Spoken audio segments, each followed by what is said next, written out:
Selamat pagi. Selamat pagi semua. Silakan duduk kembali.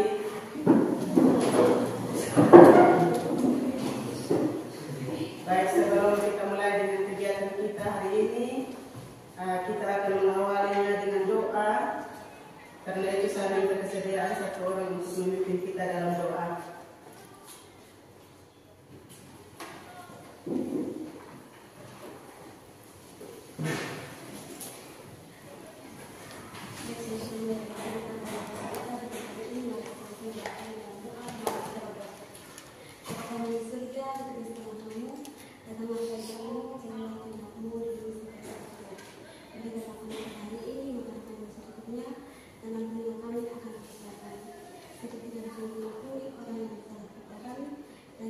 Baik, apa kabarnya hari ini? Baik. Sehat? Sehat. Sakit? Tidak. Sehat. Nah, kita akan mengecek kehadiran, kita absen bersama untuk cek kehadiran saat ini. Amirli, Ada Ibu. Anggi Fuka, Ada Ibu. Leslie Bahan, Ada Ibu. Mega Serban, Ada Ibu. Juan Lasa, Romandus Peka,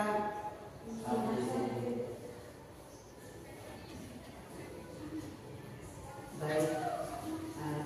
Absen, semua sudah hadir. Kita akan mulai dengan kegiatan kita. Kegiatan selanjutnya yaitu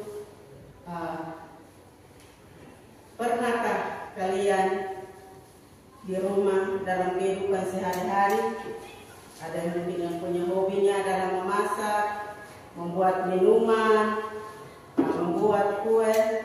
Mungkin tak ada yang pernah membuat hobinya dalam memasak? Ada? Apa saja yang kalian masak? Masak nasi. Ada yang masak jagung, masak bose. Nah, di dalam kalian masak semua itu apa saja yang kalian lakukan? Apa yang kalian lakukan di dalam masak bose, masak jagung, masak nasi, dan sebagainya? Apa yang kalian lakukan?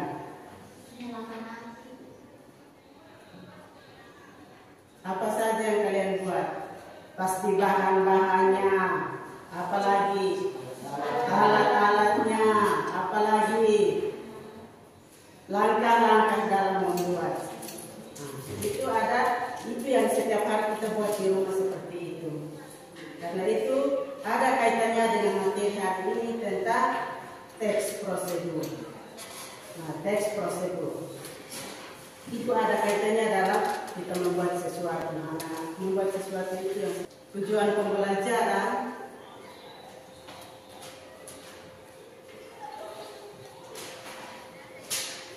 Tujuan pembelajaran ada 4.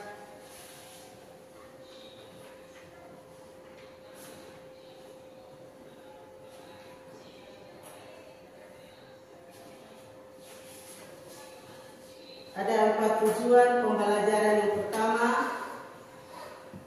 peserta didik mampu menentukan tujuan, kata, dan kalimat sebagai ciri isi teks prosedur yang dibaca. Kemudian yang kedua, peserta didik mampu menentukan teks prosedur. Yang ketiga, peserta didik membuat simpulan teks prosedur. Yang keempat, peserta didik mampu menggunakan urutan dan langkah-langkah teks prosedur. Ada 4 tujuan pembelajaran yang akan kita lakukan saat ini. Dan dari 4 bagian tujuan pembelajaran itu ada metode atau model pembelajaran yang digunakan, yaitu model pembelajaran atau metode PBL. PBL artinya Problem Based Learning. Ya. Jadi kita mulai dengan materi hari ini. tentang teks prosedur. Apa itu teks prosedur? Apa itu teks prosedur?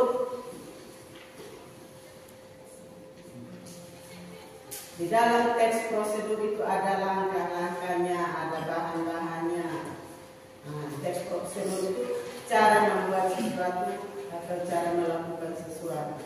Pengertian teks prosedur. Teks prosedur adalah teks yang berisi tentang cara melakukan atau cara membuat sesuatu. Cara melakukan atau cara membuat sesuatu. Nah, teks ini berisi tentang struktur kalimat imperatif. Dan kalimat imperatif berarti kalimat yang ada kaitannya dengan kegiatan atau tindakan yang akan kita lakukan dalam teks prosedur. Pengertian teks prosedur itu seperti itu. Melakukan, cara melakukan atau cara membuat sesuatu. Misalnya cara membuat kopi, contoh yang kita alami dalam kehidupan sehari-hari. Cara membuat kopi, cara membuat teh, cara membuat mie goreng. Nah, itu yang setiap hari kita buat. Itu contoh dalam teks prosedur. Itu hal yang kita buat dalam hidup kita sehari-hari. Pasti di rumah kita sering minum, di sini semua saya tahu bahwa semua adalah pemandat kopi, suka minum kopi, suka minum teh, suka minum susu. Nah, kalau kita sudah lakukan itu, ada alat-alat yang harus kita persiapkan atau bahan-bahan yang harus kita persiapkan sampai dengan tahapan-tahapan atau langkah-langkah dalam kita membuatnya sampai dengan kita nikmati atau kita minum atau kita makan.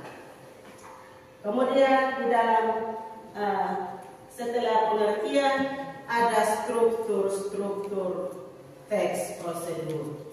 Nah, dalam struktur teks prosedur itu ada 4 bagian, yaitu yang pertama ada tujuan, ada material, ada langkah-langkah, dan ada penegasan ulang atau penutup.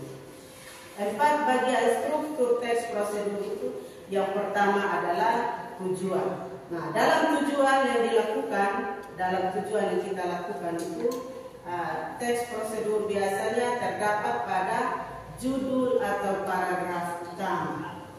Pada judulnya atau paragraf utamanya, teks prosedur yang dijelaskan secara singkat. Itu bagian yang pertama tentang tujuan. Yang kedua adalah material. Nah, material yang biasanya kita lihat, kita dengar, kita tahu material itu tentang bahan, alat-alat yang kita gunakan. Nah, material biasanya orang sebut material. Nah, material itu bertanya, material itu apa? Alat-alatnya, bahan-bahannya yang kita gunakan dalam membuat teks prosedur. Nah, contoh yang kita alami dalam setiap hari itu cara membuat kopi. Kalau membuat kopi, alat-alat apa saja yang harus kita siapkan? Gelas, apalagi sendok, apalagi gula. Ya. Kalau bahan-bahannya gula, kopi, air, apalagi. Kalau kita sudah tahu tentang cara membuat kopi yang setiap hari kita buat di rumah, ini bukan hal yang baru. Yang setiap hari kita buat tentang membuat kopi, alat-alatnya sudah kita tahu, bahan-bahannya sudah kita tahu. Kemudian kita masuk dalam langkah-langkahnya. Itu contoh sederhana tentang teks prosedur sederhana atau material bahan-bahan yang kita siapkan, bahan-bahan itu yang berupa itu. Jadi ada yang berikut lagi adalah langkah-langkahnya. Langkah-langkahnya berarti tahapan-tahapan atau urutan-urutan dalam melakukan sesuatu dalam teks prosedur. Teks prosedur. Yang berikut adalah ciri-ciri teks prosedur. Nah, ciri-cirinya ada 6. Yang pertama, mengandung kata kerja aktif. mengandung kata kerja aktif. Nah, kata kerja aktif di sini pasti kita tanya, kata kerja aktif itu seperti apa? Misalkan membuat kopi, ada menuangkan, ada mengaduk, ada merebus, ada memotong, pilih dan sebagainya. Itu kata-kata yang aktif dalam ciri-ciri yang pertama. Yang kedua adalah bersifat universal atau tetap atau setiap orang dapat mengikutinya. Bersifat universal di sini berarti dia bersifat umum. Bersifat umum untuk semua orang, masukan dan sebagainya. Contoh meminta atau melarang. Nah, ini kita harus tambahkan ini, harus tuangkan air sebanyak ini. Kita harus tambahkan gula. Ini tidak boleh, jangan kita tambahkan gula dan sebagainya. Contoh meminta dan melarang. Yang keenam atau ciri yang terakhir adalah menggunakan konjungsi atau kata penghubung. Konjungsi di sini berarti kata penghubung untuk menghubungkan satu kata dengan kata yang lain atau menghubungkan satu kalimat dengan kalimat yang lain. Sedangkan dalam teks prosedur berarti menghubungkan satu tahap dengan tahap yang lain atau menghubungkan satu urutan dengan urutan yang lain. Itu kata konjungsi. Itu tentang 6 ciri. Yang berikut adalah jenis-jenis teks prosedur. Ada berapa jenis? Ada berapa jenis teks prosedur? Ada 3. Ada 3 jenis teks prosedur. Itu yang pertama, teks prosedur sederhana. Yang kedua, teks prosedur protokol. Teks prosedur protokol. Yang ketiga, teks prosedur kompleks. Itu jenis-jenis dalam teks prosedur. Ada 3 jenis. Ada teks prosedur sederhana, ada teks prosedur protokol, dan ada teks prosedur kompleks. Itu 3 jenis. Yang pertama adalah teks prosedur sederhana. Nah, di dalam teks prosedur sederhana ini dia berisi tentang tahapan atau material yang tidak terlalu banyak alat atau bahan-bahannya. Dia hanya terdiri dari 2 sampai dengan 3 langkah saja. Misalkan cara menggoreng telur. Kemudian dalam tahap itu dia hanya singkat dan dia hanya terdiri dari 2 sampai dengan 3 tahap atau 3 langkah. Dia hanya sederhana saja. Kemudian dalam langkah-langkahnya itu tidak bisa dibolak-balik. Itu tentang teks prosedur sederhana. Yang kedua tentang teks prosedur protokol. Teks prosedur protokol adalah tahapan ini bisa dilakukan secara fleksibel. Artinya tujuan ini tetap tercapai meskipun pembaca tidak dapat melakukannya atau langkah-langkahnya secara berurutan, meskipun tidak berurutan tetapi bisa dibolak-balik. Nah, kalau tadi pada teks prosedur tentang teks prosedur sederhana, dia tidak bisa dibolak-balik. Kalau tentang teks prosedur protokol, berarti dia minta bilang urutannya meskipun tidak berurutan secara baik, tapi pada akhirnya dia akan menghasilkan hasil yang maksimal atau hasil yang baik dan bisa dibolak-balik. Contohnya, contoh kecil tentang cara membuat mie instan. Pernahkah kalian mengolah mie? Kalau kita makan mie ini lauk yang sehari-hari yang kita lauk yang cepat untuk kita. Kalau kita pulang sudah lapar, maka sayur yang paling cepat adalah mie instan. Jadi semua pasti sudah pernah buat tentang mie instan ini. Jadi mie ini ketika dalam teks prosedur protokol katakan bahwa meskipun urutannya tidak susunannya tidak beraturan, tetapi pada akhirnya akan menghasilkan hasil yang maksimal dan bisa dibolak-balik. Contohnya mie Mie ini bisa kita, setelah kita rebus mie, baru kita tambahkan bumbunya. Atau sebaliknya, kita persiapkan bumbunya lebih dahulu, kita taruh dalam sebuah mangkok, kemudian baru mie-nya kita tuangkan. Berarti dia kerjanya bolak-balik, dia bisa dibolak-balik. Bisa duluan mie-nya, kemudian baru bumbunya, bisa duluan bumbunya, kemudian baru mie-nya. Paham atau tidak? Itu tentang teks prosedur protokol. Yang ketiga tentang teks prosedur kompleks. Nah, teks prosedur kompleks ini biasanya bahan atau alat tentang itu kita ada yang mau bertanya, mungkin tidak jelas pada pengertiannya atau pada jenis-jenisnya atau pada tujuannya atau pada langkah-langkahnya.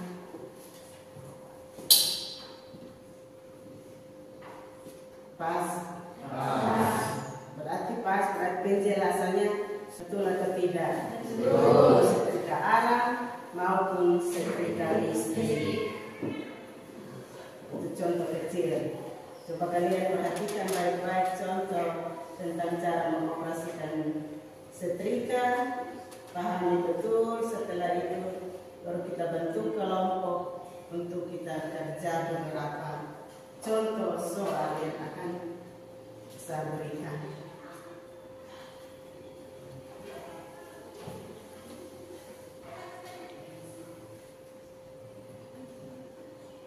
Baca-baca cara mengoperasikan setrika.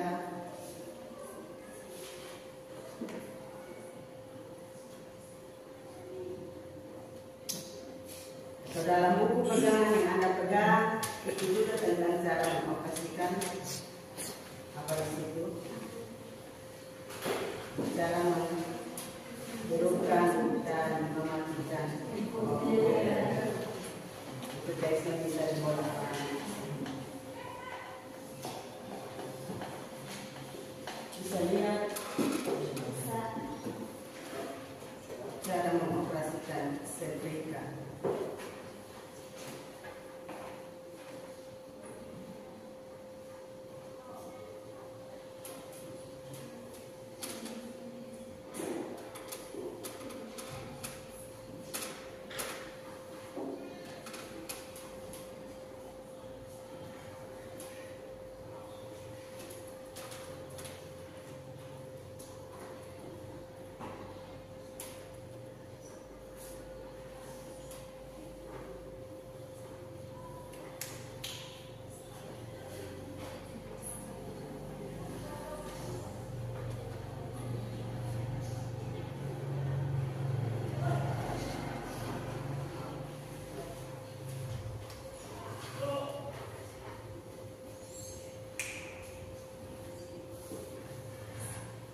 Baca cara mengoperasikan setrika.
atau teks protokol atau teks kompleks.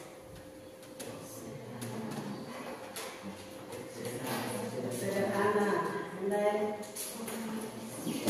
kompleks yang lain.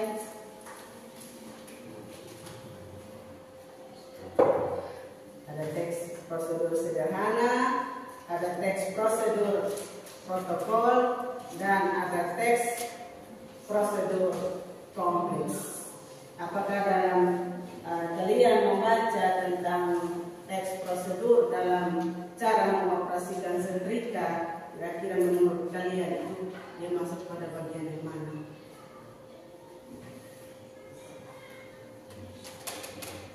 Masuk pada bagian teks prosedur protokol. Ya, karena itu kita bentuk kelompok, masing-masing kelompok 4 orang. Nanti ada 4, ada 1 kelompoknya nanti 5. Silakan. Ada kelompok sudah duduk dalam bentuk kelompok.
Inilah hasil diskusi kami. Jika ada pertanyaan dari kelompok lain, maka silakan kami berikan. Silakan kelompok yang lain bisa mendengar apa yang disampaikan oleh kelompok 3.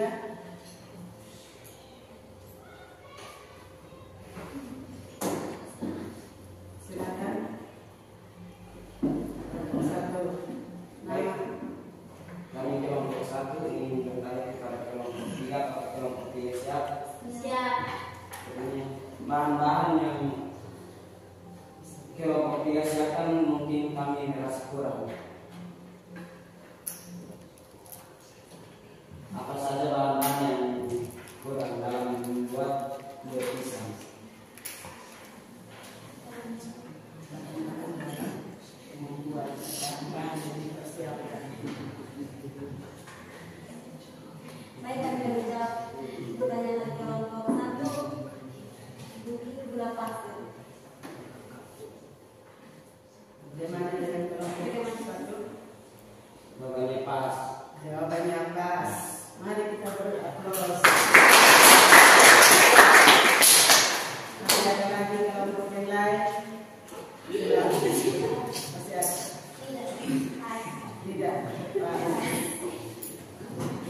bagaimana langkah-langkahnya untuk kita buat itu, kita menggunakan bahasa Inggris yang baik dan benar.